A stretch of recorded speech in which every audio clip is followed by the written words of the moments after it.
तो प्रदोष व्रत का नियम जो आप ले रहे हैं, प्रदोष व्रत को जो आप श्रवण कर रहे हैं उसको जरा ध्यान से सुनिएगा। सबसे पहले स्नान ब्रह्म मुहूर्त का, सुबह का, उसके बाद में फिर आसन पर बैठकर भगवान की भक्ति को धारण करना, ये प्रदोष का मूल तत्व। प्रदोष व्रत करने वाले को भोजन नहीं करना चाहिए, ध्यान दीजिएगा। फलाहार करो, उसमें भी नमक का सेवन मत करो। प्रदोष व्रत में नमक का सेवन वर्जित होता है। कारण क्या कारण होता है? उसका एक कारण माना गया है नमक की वर्जितता। जिस समय पर एक नगर में एक ब्राह्मणी रहती थी, बहुत भाव से सुनिएगा, प्रदोष व्रत नमक को त्यागने का भाव। एक ब्राह्मणी रहती थी एक नगर में, उसका पति नहीं था, छोटा सा बालक एक साथ में रहता, छोटा सा बालक। अब ब्राह्मण के घर की धर्म पत्नी है,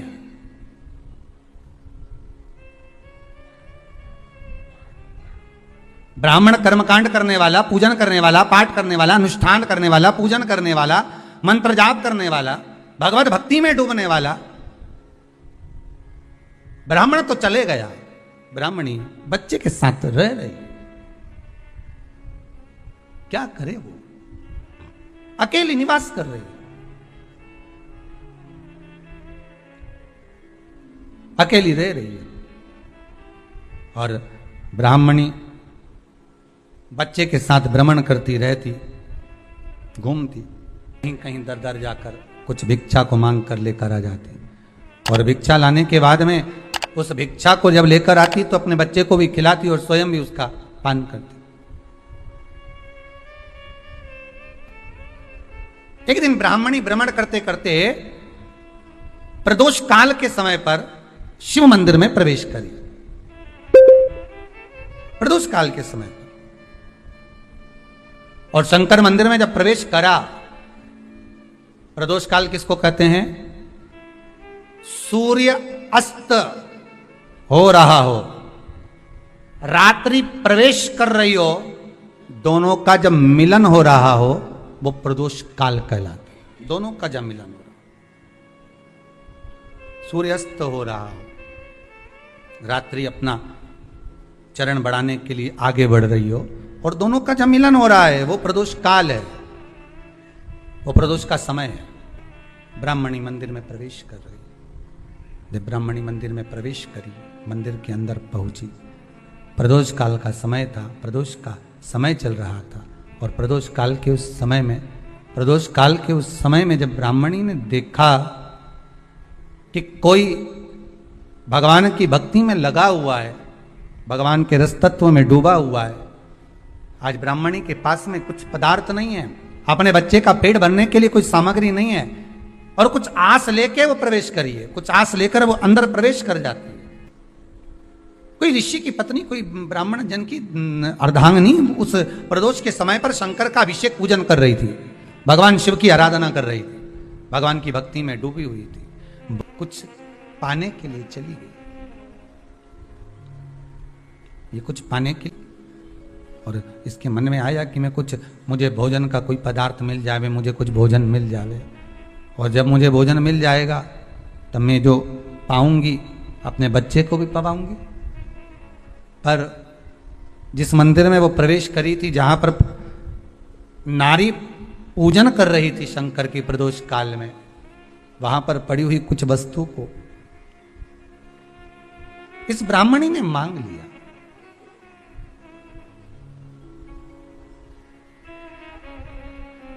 मेरे बालक को बहुत भूख लगी है, मेरा बच्चा बड़ा भूखा है, इसके भोजन के लिए थोड़ी सी सामग्री दे दीजिए, इसके भोजन के लिए थोड़ा सा कुछ रस तत्व दे दीजिए। उसने उठाया थोड़ा सा पदार्थ, कुछ जो उसके पास में था वो दिया। जब दिया तो देने के बाद जब उसे प्राप्त हुआ और होने के बाद में जब वो मिल गया उसको, तो उसने उस समय पर उस पदार्थ को जैसे ही मुख में लिया, लेते ही कहा इसमें तो स्वाद नहीं है।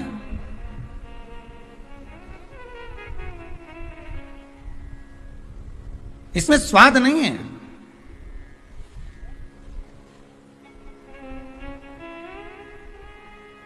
उस ब्राह्मणी ने बड़ा सुंदर एक संवाद कहा।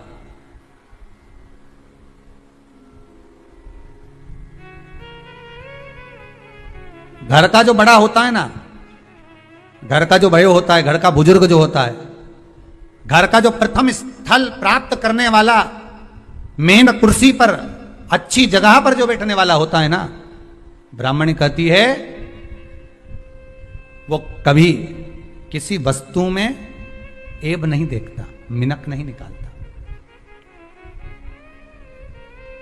जब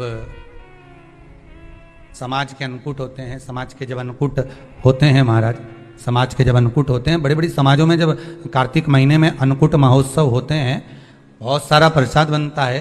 जो बुजुर्ग होते हैं ना, बड़े समझदार लोग होते हैं ना, तो अन्नकूट की जब प्रसाद खाने बैठते हैं ना, उसमें नमक नहीं भी होता ना, तो नहीं बोलते कि इसमें नमक नहीं है।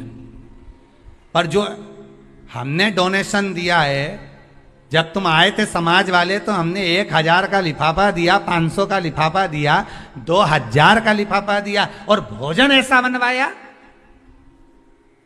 एक व्यक्ति वो जो खाकर चुपचाप चले गया, और एक व्यक्ति वो जिसने प्रसाद पर उंगली उठाई। इन दोनों को अन्नकूट की तारीख पे इनका नाम लिख लो, और अगला अन्नकूट आए तब दोनों की दशा देखना। एक जो चुपचाप खाकर चले गया, भगवान के प्रसाद को प्रसाद मानकर, प्रभु का दर्शन मानकर लेकर चले गया, वो उन्नति की सीढ़ी पर चढ़ता चले गया, और जो मिनक निकालता रहा वो साल भर खटर पटर की जिंदगी जीता रहा। भगवान के प्रसाद में कभी भी ध्यान रखिएगा, भगवान के प्रसाद के अंतर्गत स्वाद की कोई मूलता नहीं होती। भगवान का प्रसाद स्वयं स्वाद है। भगवान के प्रसाद में नमक नहीं देखना, मिर्ची नहीं देखना, भगवान के प्रसाद में शक्कर नहीं देखना, भगवान के प्रसाद में कुछ ये नहीं देखना कि कितना माल डला, कितना घी, कितना बादाम, कितना काजू, कितना इलायची डला। हाँ, यहां तक शास्त्र कहता है कि भगवान का प्रसाद अगर बन रहा है तो उसकी सुगंध भी नहीं ली जाती है महाराज, यहां तक शास्त्र कहता है।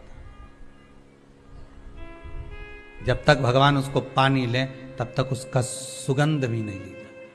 और कई कई जगह तो भगवान को प्रसाद अगर सूखा सामान हाथ में आ गया, इलायची कैसी है, मंदिर के अंदर जाने वाली है भगवान को डलने के लिए, लाओ यार किसकी दुकान से आई इलायची बताओ, इलायची तो 25 बार सूंघा, हाँ हाँ अच्छी है, अब सूंघ लिया तो भगवान इसको स्वीकार करेगा क्या? अरे जम के तो बोलो। एक फूल तुमने बगीचे से तोड़ा और सोचा इसमें पहले मैं सूंघ लेती हूं, इसमें स्वाद है कि नहीं, इस फूल में गंध है कि नहीं, इसमें सुगंध है कि नहीं, और फूल सूंघ लिया, उसके बाद तुम भगवान को देखो, भगवान स्वीकार करेगा? नहीं, भगवान स्वीकार नहीं कर सकते। धनिया पाउडर आया सब्जी में डालने के लिए, कैसी गंध है, सूंघ लिया, वो तुम डाल दिया, उसका कोई स्वाद नहीं है, उसका कोई महत्व नहीं, भगवान उसको स्वीकार नहीं कर सकता, भगवान उसको स्वीकारेगा नहीं। महाराज ब्राह्मणी ने जैसी मुख में लिया थूक दिया, ये श्रेष्ठ नहीं है। जो ऋषि की पत्नी अंदर पूजन कर रही थी प्रदोष काल, उसने कह दिया, आपका चेहरा बता रहा है कि आप ब्राह्मण की धर्म पत्नी हो, पर आज आप दर दर जाकर अगर भिक्षा मांग रही हो, दर दर जाकर अगर भीख मांग रही हो, दर दर जाकर भिक्षा को मांग रही हो, तो इसमें आपके पति का दोष नहीं है, दोष आपका है, क्योंकि आप भगवान के प्रसाद में भी जो स्वाद देखी थी ना, ये आपका एक जन्म का नहीं है, ये ना जाने कितने जन्म का है। ब्राह्मणी के मस्तिष्क में बैठ गया, वो कहा ना, वो बक्कल में नहीं अक्कल में बैठ गया कि ये स्वाद नहीं देखना। इसलिए प्रदोष व्रत के अंतर्गत ब्राह्मणी ने उस दिन से विचार कर लिया कि जैसे आप पूजन कर रही हो, जैसे आप अर्चना कर रही हो, जैसे आप आराधना कर रही हो, ऐसी आराधना, ऐसी पूजन, ऐसी भक्ति में भी करूंगी, ऐसी आराधना में भी करूंगी। अब मैं स्वाद नहीं देखूंगी। तो प्रदोष व्रत करने वाले को ध्यान रखना चाहिए कि नमक का सेवन ना करे, नमक को ना पाए। भोजन ना करें, फलाहार करिए, फल का आहार करिए, प्रयास करिए। और यदि आपने व्रत का ले लिया भोजन का कि हम तो एक टाइम फलाहार करेंगे, एक टाइम भोजन करेंगे, ऐसा भी कई लोग प्रदोष ले लेते हैं, तो वो बात आपकी है, आप तक रखो, ठीक है, अपने मन तक। ठीक है, बाबा आपकी मनोकामना पूर्ण करे, वो भी भाव रखे। बहुत बड़ा दुख आए, छोटे से रूप में निकल जाए तो समझ लेना शंकर ने कृपा कर दी। बहुत दिन से काम नहीं हो रहा था, काम तुरंत हो गया, समझ लेना शिव ने कृपा कर दी। प्रदोष काल में जाकर भगवान शंकर की आराधना कर, शिव मंदिर में जाकर अर्चना कर, प्रदोष काल में जाकर शंकर को नमन कर। अगर प्रदोष का व्रत नहीं भी करता तो प्रदोष काल में जाकर शंकर के मंदिर में एक घृत का घी का दिया लगा दे। आपको पहले भी कहा है, तुम्हारी भगवान से अगर बेर है, भगवान के मंदिर नहीं भी जाना चाहते तो भगवान की चौखट पे दिया लगा दो, पर लगाओ। शाम के समय पर प्रदोष काल में बेलपत्री के पेड़ के नीचे, चाहे शंकर के मंदिर के दरवाजे पर या शिव मंदिर में, अगर आप प्रदोष के दिन दिया लगाते हो, सोमवार के दिन दिया लगाते हो, तो ऐसा कोई व्यक्ति नहीं जिसको मेरे देव अधिदेव महादेव मेरा विश्वनाथ भंडार नहीं भरता हो, खाली नहीं छोड़ेगा, दे देगा, भंडार भर देगा। कमी तो नहीं रख सकता, ये पक्का। पर तुम करना ही नहीं चाह, 2-4 सोमवार करो और उसके बाद के तो महाराज जी हमने तो करा था, हमको तो मिला ही नहीं। 2-1 प्रदोष करा तुमने, अरे 1 साल करो, सारे दर बदर भी तो अपन ठोकर खा कर आए, इतना साल निकाला अपन ने, और 6 महीना 3 महीना 4 महीना भगवान से निवेदन तो करो, दिल से कहो तो सही, नी भंडार भरे तो बात दूसरी, एक बार बोलो तो। पर जगत के लोगों के सामने जाकर मत कहना, कहना तो देव अधिदेव महादेव से कह। प्रदोष व्रत करने वाले को प्रदोष के दिन प्रयास करना चाहिए कि रात्रि के समय पर आधा घंटा, 10 मिनट, 20 मिनट जागरण करे। जागरण मतलब थोड़ा भगवान का भजन कर ले। भले 4-5 माताएं इकट्ठी नहीं हो तो अपन अकेले ही कर लो, अपन अकेले कम है क्या